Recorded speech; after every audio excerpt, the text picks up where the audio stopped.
through the air before I even made it past the doorway. She thinks she belongs here just because she shares our last name. I stopped in my tracks, gripping the handle of my worn leather bag a little tighter. The dining room was polished, glowing under the golden chandelier, filled with laughter and clinking glasses.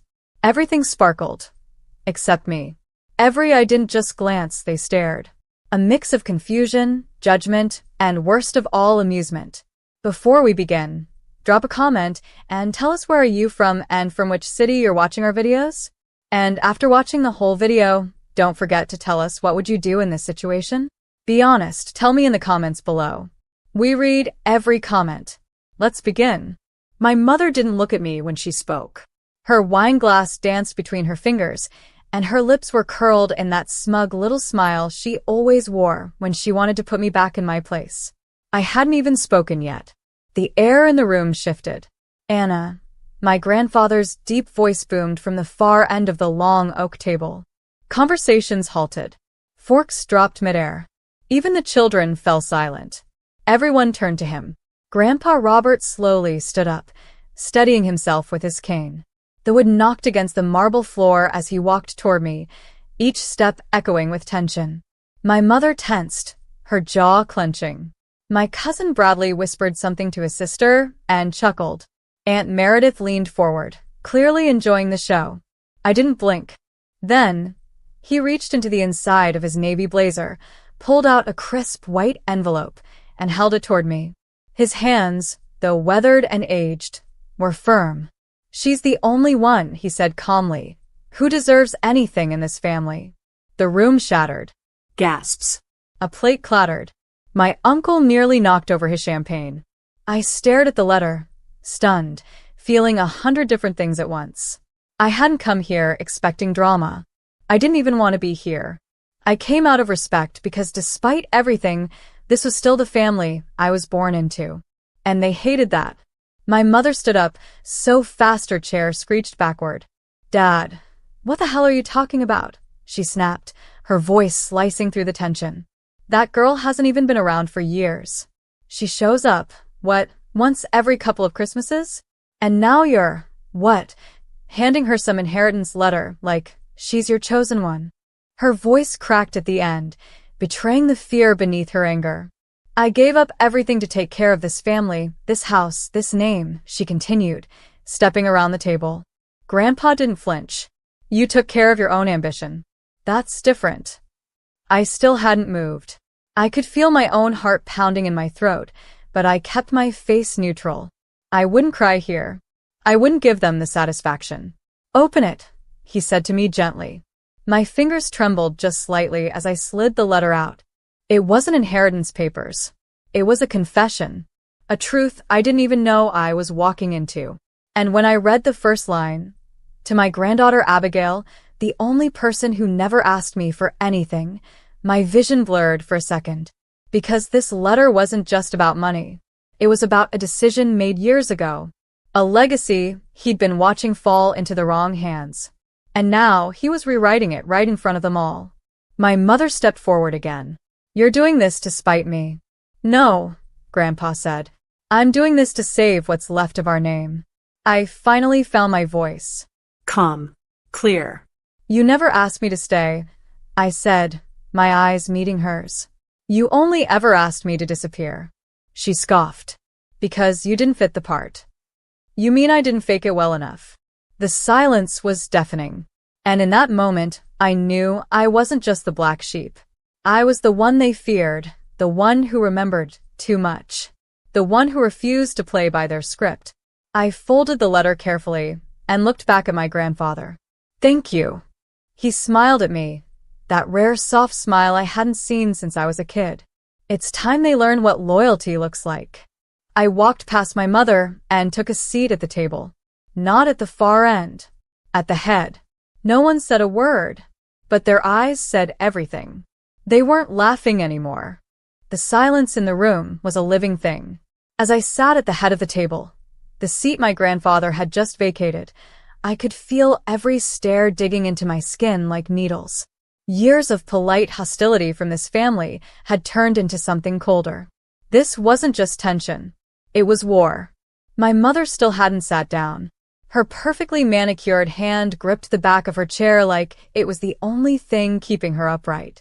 "I won't sit through this circus," she muttered, more to herself than anyone else, and turned to leave. "Anna," Grandpa said quietly, but the weight of his voice stopped her mid-step. "Sit." She slowly turned her head toward him. "You think you can humiliate me in front of everyone? I think you've done enough of that to yourself." I didn't look at her. I wouldn't let her see the flicker of pain that always tried to sneak in when she talked down to me like I was nothing. That was the thing about emotional bruises. They never showed up on the surface, but they left permanent scars. Bradley scoffed from his end of the table. "What is this, some kind of family reality show twist?" His sister Chloe laughed under her breath. Yeah. "The lost daughter returns." "Enough," Grandpa's voice thundered. It was the first time in my life I'd heard him raise his voice like that. Even the chandeliers seemed to quiver. A few of the younger cousins flinched. He looked around the room with a glare that could cut through bone. "This girl sat in hospital waiting rooms alone when none of you came. She worked nights while you all drank champagne, and not once did she ever call me to ask for a dime." His voice dropped, quieter, colder. "Can any of you say the same?" I glanced at him, trying to understand why now. Why this moment, after all this time? But then I remembered what he told me once. Some people only wake up when the fire reaches their own feet. This was his fire. "This isn't about money," I said finally, breaking the silence. "It's about respect. And I'm not here to take anything from any of you. I just came to pay my respects because despite everything, I still thought I belonged somewhere in this family." My mother gave a short, bitter laugh. "You don't belong, Abigail. You never did. You were the mistake your father left behind." Her words hit hard, but not as hard as they used to. I stood up. "I may have been a mistake to you," I said, my voice shaking just slightly, but to him, I was the only thing he ever got right. She froze. My mother had built her entire narrative on rewriting the past, on silencing the pieces that didn't match her curated image. My existence disrupted her storyline, and now I was standing in it with the truth. "I didn't ask for this letter," I continued. "I didn't know Grandpa was going to do this. But maybe deep down, you always feared that someday the things you buried would dig themselves out." She stepped forward, eyes narrowing. "You think this makes you better than us? You live in a one-bedroom apartment and drive a car that sounds like a dying lawnmower. And yet somehow," I smiled, "I sleep better than all of you." Gasps. Again. This family worshipped appearance. Reputation. Not truth. Not love. Just the image of it all. And I was shattering it, piece by piece. My grandfather cleared his throat. "Since we're all gathered here," he glanced at the letter I was still holding, "I suppose I should make a few things clear." He pulled out a second letter. The real one this time. His will. Every head turned. Chairs creaked. Forks clinked. Everyone leaned forward like they could will the ink off the page. "Before I read this," he said slowly, "I want each of you to remember something. Money doesn't make you family. Kindness does. Loyalty does. And none of you showed that to Abigail." I could almost see the panic rise in their throats. But what he said next was the crack of thunder that split the storm wide open. "Everything I own, my properties, my land, the company's shares, the trust fund, is going to her." You could hear the sound of hearts dropping. Someone gasped. Aunt Meredith actually choked on her drink. I didn't react. I couldn't. I was still frozen. My mother's face twisted. "You can't do that. You're not in your right mind." "I've never been clearer," he said, sliding the will onto the center of the table. "But you promised," she started. "I promised I'd take care of the one who took care of me." The room erupted. Bradley stood up, shouting something about manipulation. Chloe cried that it was unfair. Meredith started whisper yelling about legal challenges. I just stood there, still, quiet. And then my grandfather whispered to me, "You don't owe them anything anymore." And for the first time in years, I believed that. The shouting echoed behind me, but I didn't turn back. I walked through the long hallway, portraits of stern-faced ancestors lining the walls, watching like silent judges. I used to walk through this house as a child, head down, invisible. Now I walked like I owned the floor beneath my feet. Because I did. And that terrified them. The moment I stepped into the library, I shut the heavy double doors behind me. The noise dulled, but I could still hear the rise and fall of voices, some frantic, some bitter. All of them scared. I stared at my reflection in the antique glass cabinet. My reflection stared back, a woman in her late 20s with tired eyes and a jaw clenched too tight. My dress wasn't expensive, but it was clean. My hair wasn't professionally done, but it was pulled back with care. I didn't look like them, but I never wanted to. The door creaked behind me. I turned sharply. It was Grandpa. He stepped in, slower now, leaning heavier on his cane. Thought you might need a moment, he said. I swallowed hard.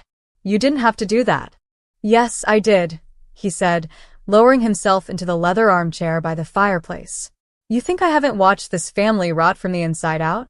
I leaned against the desk, folding my arms. They'll challenge it. The will. He chuckled dryly. Let them. I've got 1,000 pages of documentation backing every word.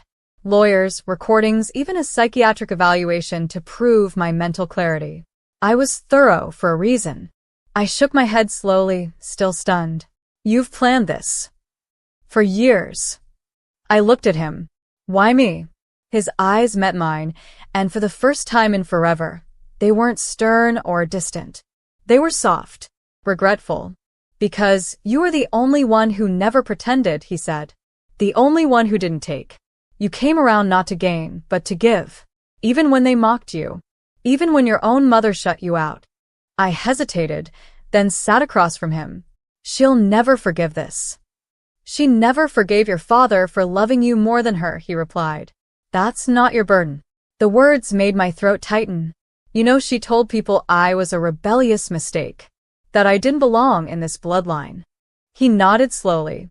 And maybe I was a coward for letting that lie grow. I looked at him, startled.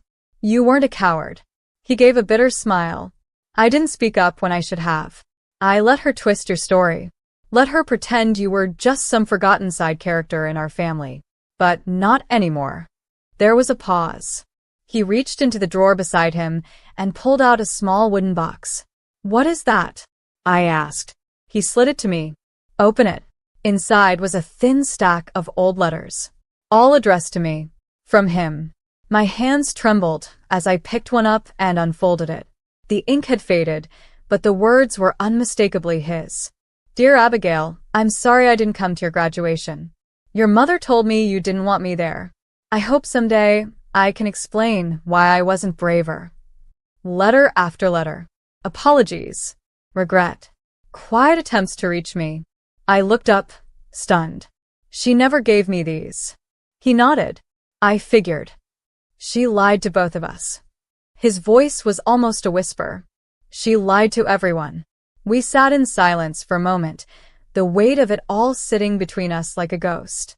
Finally, I asked, what happens now? He looked at me firmly.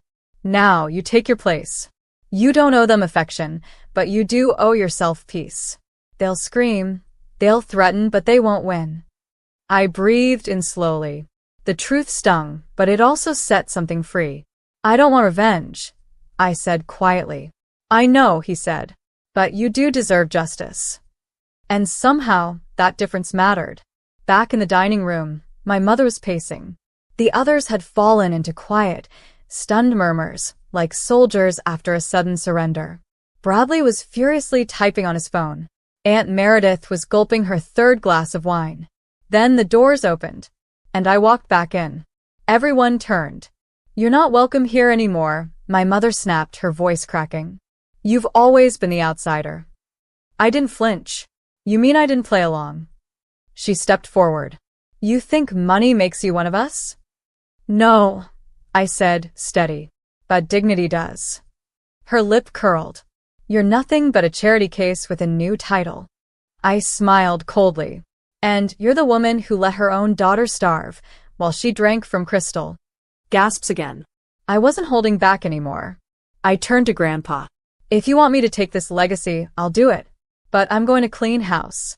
This family has been alive for too long. His smile was slow and proud. Do what they never had the guts to. The next morning, the estate was different. It was quiet, but not the peaceful kind. The kind where everyone was whispering behind doors, packing intentions into silence, waiting for me to slip. I walked into the sunroom holding a cup of coffee, black, no sugar, the way I drank it when I worked 2 jobs and slept 4 hours a night. Across the room, Aunt Meredith was on the phone, her voice low but sharp. She's bluffing. Abigail doesn't know how to handle a trust like this. She's never run anything. She's not one of us. She noticed me and froze mid-sentence.